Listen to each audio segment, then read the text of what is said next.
आता पाहूयात प्रचाराच्या धडाक्यासंदर्भातील 9 बातम्या।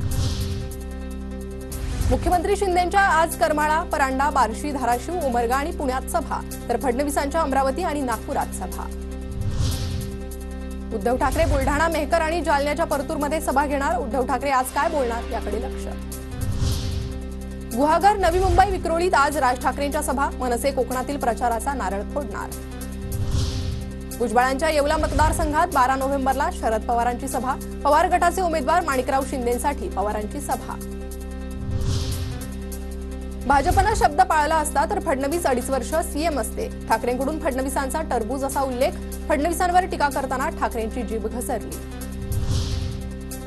छत्रपती शिवाजी पार्क मैदानासाठी ठाकरे बंधू आग्रही। 17 नोव्हेंबर रोजी बाळासाहेबांच्या स्मृतिदिनी शिवाजी पार्कात सभेला परवानगी मिळावी। मनसे आणि ठाकरे गटाची मुंबई पालिकेकडे मागणी।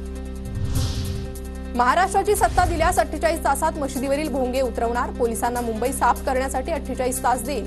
मुंबईतील मनसेच्या प्रचार सभेतून राज ठाकरेंचं वक्तव्य। निवडणुकीत पाठिंब्यासाठी काँग्रेसचा उलेमाशी सौदा। काँग्रेसनं उलेमा बोर्डाला 17 मागण्यांचं वचन लिहून दिलंय। भाजपच्या चित्रा वाघ यांचा वोट जिहादवरून काँग्रेसवर आरोप। विरोधकांनी लोकसभा निवडणुकीत खोटा प्रचार केला, संविधान बदलणार हे सांगून फेक नॅरेटिव्ह सेट केला। नितीन गडकरींची विरोधकांवर टीका।